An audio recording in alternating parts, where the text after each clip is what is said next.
Hi mga abay! Welcome back to Nansoy TV. Kung bago ka pa lang sa channel ko, welcome po sa channel na to kung saan purong katatawanan at pang-good vibes lang ang laman. Don't forget to subscribe and turn on the notification bell para updated ka sa mga bago kong upload. Yung ipapakita ko ngayon mga abay ay ang iba't ibang klase ng teacher. Kung nakita nyo yung last upload ko tungkol sa iba't ibang klase ng estudyante, I'm sure makaka-relate kayo ngayon sa ipapakita ko. By the way mga abay, I put on the description below the link kung sino yung hindi pa nakapanood sa iba't ibang klase ng mga estudyante sa school. Pero bago yan mga abay, I would like to shout out kay Neil Aum at kay Gian Apura. Shoutout ko rin pala mga abay yung mga auntie ko na nagtitinda ng pungko-pungko doon sa ML Quezon National Highway sa Lapu-Lapu. Ito po ang tinatawag natin na Old Terminal. Okay mga abay, disclaimer lang po, ang bidyong mapapanood nyo ngayon ay posibleng hindi talaga nangyari sa totoong buhay. Ginawa ko lang ito mga abay, in-exage ko lang para mag-entertain at magpatawa sa inyo. Saludo po ako sa lahat ng ating mga guro. So mga abay, isahan na natin.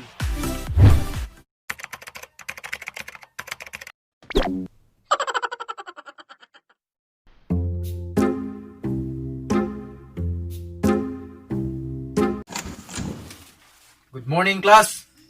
Ito na yung result ng exam nyo last week. At marami sa inyo ang bagsak. Oh no! Pero, wag mag-alala class, 'di ba? Sabi ko dati walang babagsak sa klase ko. Kaya, kung sino man sa inyo ang bibili sa dala kong paninda, may plus points ka agad. Sir.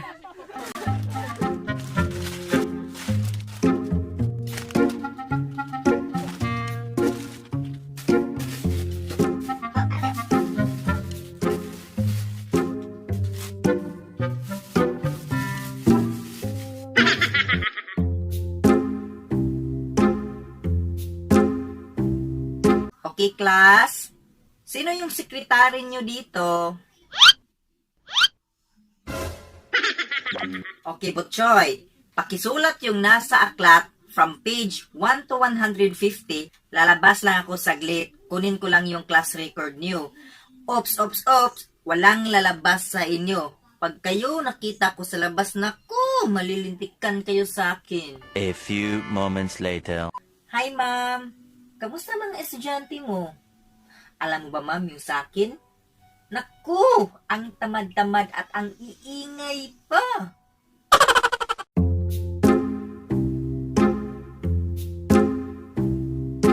Okay class, makinig kayo ng maigi. Si Jose Perizal na may buong pangalang Jose Protasio Rizal Mercado Alonso Realunda ay ang pambansang bayani ng Pilipinas na lumalaban sa mga Kastila sa pamamagitan ng kanyang mga nobelang Noli Me Tangere at El Filibusterismo noong panahon ng pananakop ng Espanya sa bansa. May angking pambihirang talino, siya ay hindi lamang isang manunulat ngunit isa ring magsasaka, manggagamot, siyentipiko, makata, imbentor, eskultor, inhenyero, kwentista, linguista, at may kaalaman sa arkitektura.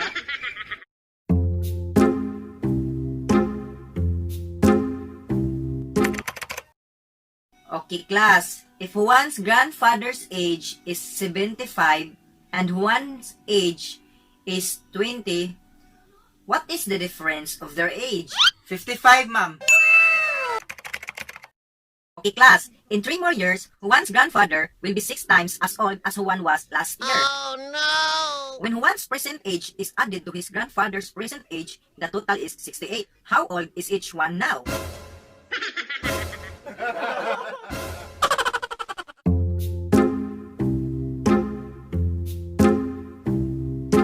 Okay, class. makinig kayo ng mabuti para pagdating ng exam, may masagot kayo.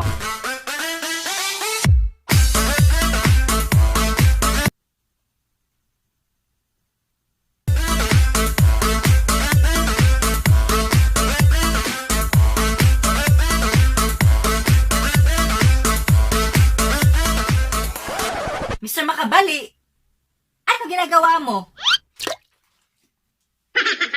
Ginagawa mo.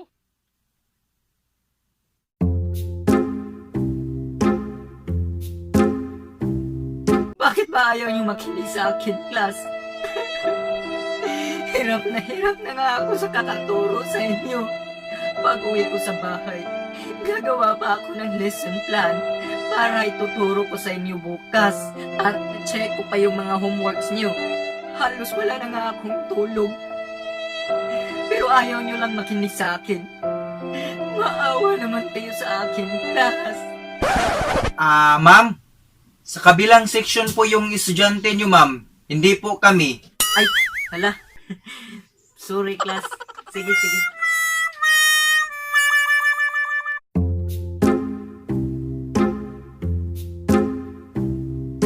Ano ba naman to? 9:30 na, wala pa rin si sir. Alas 7 pa kaya tayo naghihintay dito. Hay nako. Hindi ka na nasanay dun. Siguro yun si sir. Late na naman yun.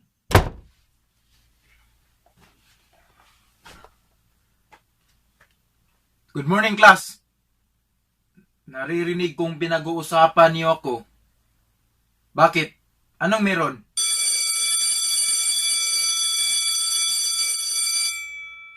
Okay, class. See you next week.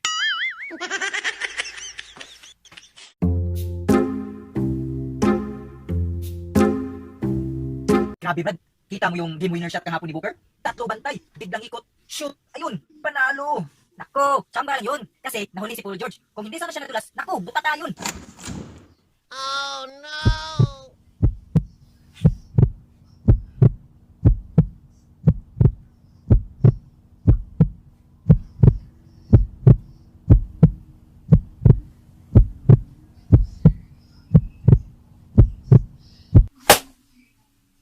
Good morning.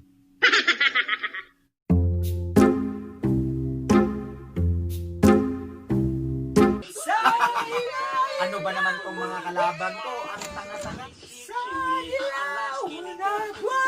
Girl with a big booty, small waist in the face, she a cutie.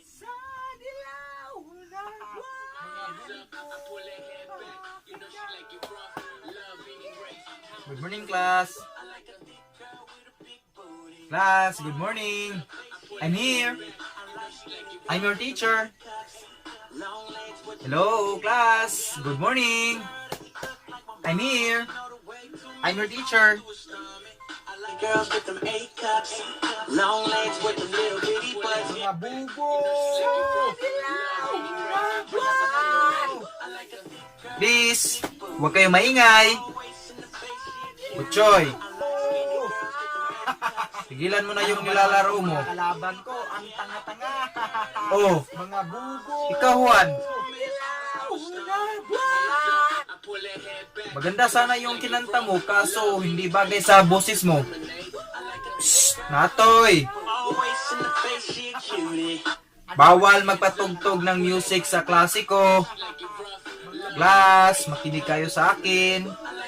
I'm your teacher.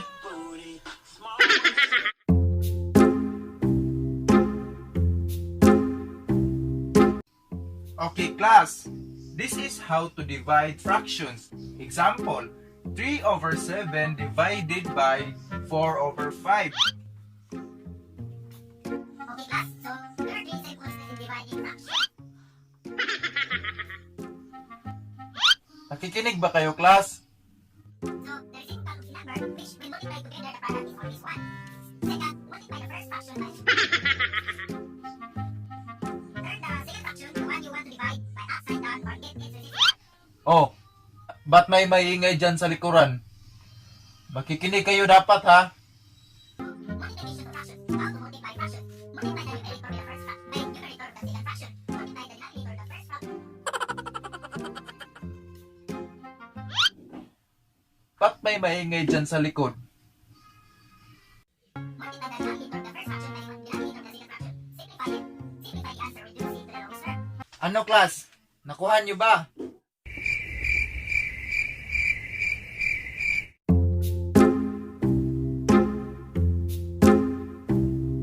Ano ba? Makikinig ba kayo sa akin o hindi? Kung ayaw nyo makinig sa klase ko, pwede na kayong lumabas. Wag na wag nyo akong susubukan na baka ibagsak ko kayo lahat. Oh no! Buchoy! Gas! Hala, sir, ba't ako? Ayaw makinig sa klase ko? Sorry po, sir.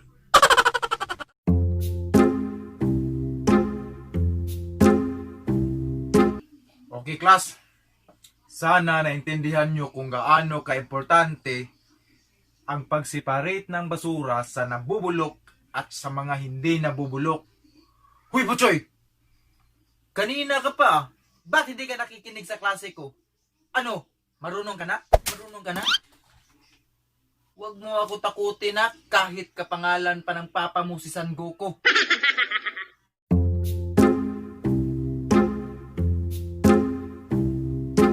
Okay, class. Dahil inaantok kayo sa klase ko, may ikukwento ako sa inyong isang nakakatawang jokes. Handa na ba kayo, class? Yes, Sige po, sir. Okay, very good. So, ganito yan, class. Isang araw, nagkikita sa kalsada si Juan at si Pedro. Sabi ni Pedro, "Pre, kamusta?" Sabi naman ni Juan, "Eto, pre, galit na galit sa akin kagabi si Mrs. Kasi inuwi ko daw sa bahay yung hindi ko natapos sa trabaho." "Bakit, pre? Ano ba trabaho mo?" "Imbalsamador." Diba, class? Nakakatawa yun. Tsaka. May mga jokes pa ako, class. Tatlong jokes. Ano po yun, sir? Joke!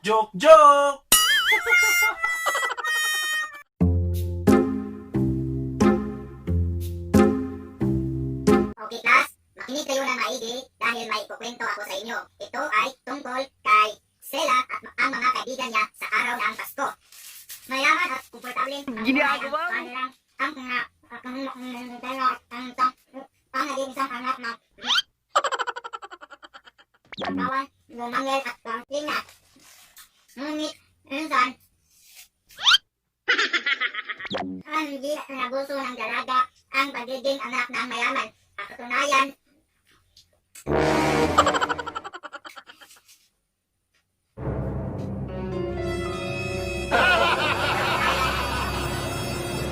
ang si Stella at malapit ang loob nito sa mga bata sa bahay ampunan. Isang araw, kinuwento niya sa dalawang kaibigan ang totoong dahilan kung bakit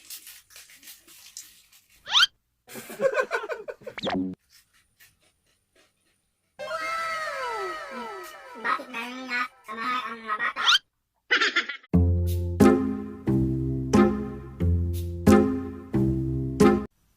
Nasa kasamtamang estado ng pamumuhay ang pamilya ng batang si Nicolas Cruz.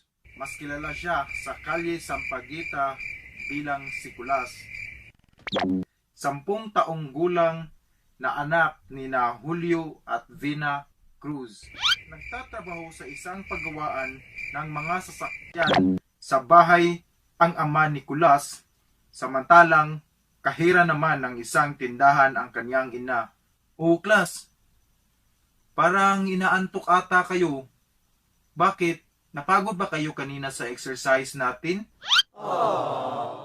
"O sige, Klas, dahil inaantok kayo, you have 20 minutes to sleep. Sige na, matulog na kayo for 20 minutes. 20 minutes later. Okay, class, gising na. Tapos na yung 20 minutes nyo. Oh, ano? Inaantok pa rin ba kayo? Naku, kawa naman tong mga alaga ko. Inaantok pa kayo, ha? O sige, class, dahil inaantok pa kayo, we have an early dismissal. Yay! Thank you, sir! Maraming salamat mga abay sa panonood. Sana nag-enjoy kayo. Paki-like na lang po mga abay. Then comment kayo kung nakarelate kayo. And share nyo na rin. Then don't forget to subscribe to my YouTube channel para updated kayo sa mga videos na i-upload ko. Mag-aral po tayo ng mabuti mga abay at ugaliin natin ang paggalang sa ating mga guro sa loob o sa labas man ng paaralan. Hindi natin makakamit kung ano ang profesyon na meron tayo ngayon kung hindi dahil sa kanila. Kaya, saludo po ako sa lahat ng ating mga guro. Mabuhay kayong lahat mga ma'am, sir. Thank you mga abay. Hanggang sa susunod nating pagkikita.